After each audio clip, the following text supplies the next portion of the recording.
First of all, prevention is better than cure. The first step to attaining good health is preventing yourself from attaining such diseases. Looking at HIV, you're very well heard how we can prevent ourselves from attaining HIV. Abstain from sex. Do not engage yourself in such sexual relationships. That is the first step to preventing yourself from attaining that's the first step to attaining good health. Another thing is going for medical checkups. It is very essential to go for medical checkups. You might have attained the virus in you, you might have attained any other disease in you, but you might not be knowing. But if you continuously go for medical checkups, you will be able to understand your health status so that you can be aware of how healthy you are.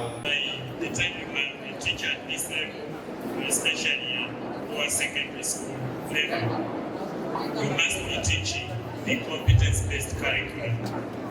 And in the first place, it's a very interesting venture, and would like to appreciate government because it is moving us away from that belief that the teacher is the alpha and omega of learning. You appreciate your learners, and we have realized one thing, that during our deliveries, the students actually have a lot of knowledge and information about these particular topics. So as you put it out there for them to discuss, for them to demonstrate, for them to act, for them to illustrate something, you actually realize that they are more creative than the other previous curriculum where the teacher would dump on them each and every content, whether it's right or wrong. But here the learner has an advantage of even challenging what you're giving them. The learners are outspoken and they can easily identify what is right and what is wrong. And if we make it better, I feel it's something that is going to prove very competent people that are going to be productive, not only to Uganda, but I think to the entire world. But also, as a teacher, I realized that whereas those are very good things, but we are also overwhelmed. One, the numbers sometimes, but also the facilities. I may not speak for myself because maybe where I teach, we may have the facilities and everything. But I may look at my colleagues, maybe in Ododa, maybe in Sironko, or any other district where maybe the internet. My sister here was talking about AI. But you realize that in my district in Chibuku, the students there may not even know what AI is. Yet these are some of the additions that can actually make the new curriculum better. They do not even know how to maybe visit a library because they don't have one. They cannot access the computers. They cannot access resourceful persons for them to get credible information. So I personally feel if government actually invests more in the new curriculum, there is a lot that we can get from it, and we can actually make all the other sectors better. Thank you so much. From my perspective, the whole notion, the whole ideology, the whole concept of the new curriculum, which is the competence-based curriculum, is a very wonderful one. And yeah, for the short time that this has got to be implemented, we have seen several beauties. One, it being competence-based.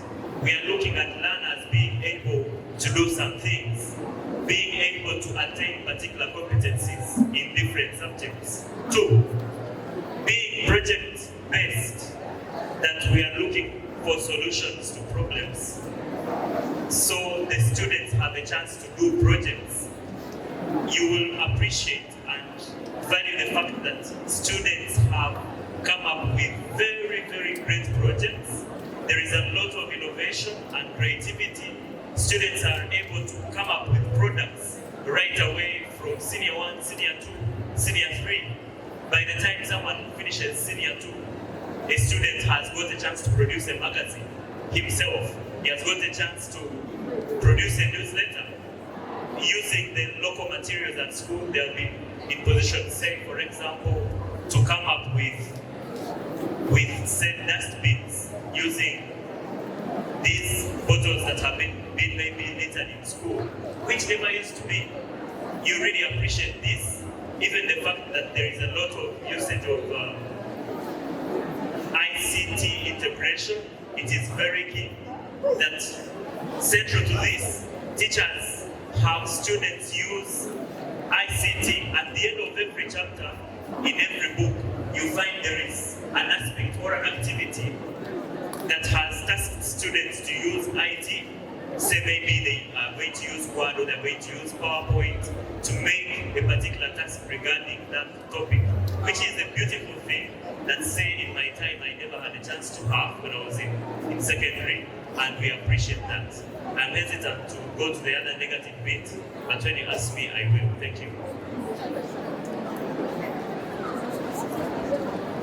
Okay, so we've been hosted by UNSA and Holy Cross, but I want to speak to Her Excellency the Vice President.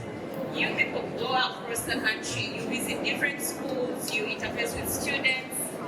What is your idea of what is happening in the schools? What have you seen in regards to the schools being receptive of the new curriculum? How are students embracing it? What challenges have you seen as a students' body? And how then you report back to the Ministry of Education or development partners that can help you to better that aspect? Thank you so much. Once again, good afternoon to you all, the students' fraternity. It's a pleasure to be speaking to you this afternoon. And thank you so much to our development partners that are here with us today to make this a success. Once again, Gold Ichiriza is my name, the Vice President of Uganda National Students Association, and I'm glad to be here. Talking about going to schools and all that, one is that you've heard from colleagues the new curriculum and how it's being maybe as attended schools and all that. But they should appreciate the fact that this is actually a collaborative course that entails government, that entails administration of different schools, and entails as well students.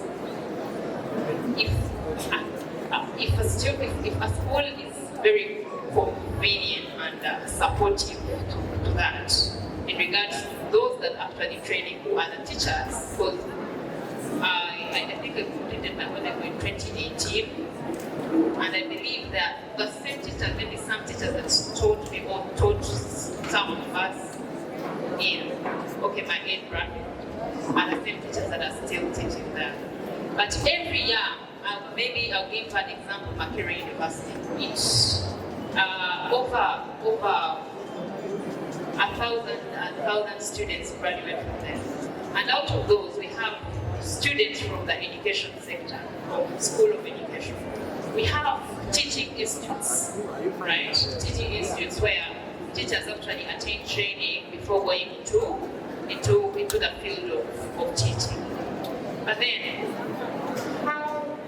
maybe this again is to the government. We thank the government for what all it's really doing.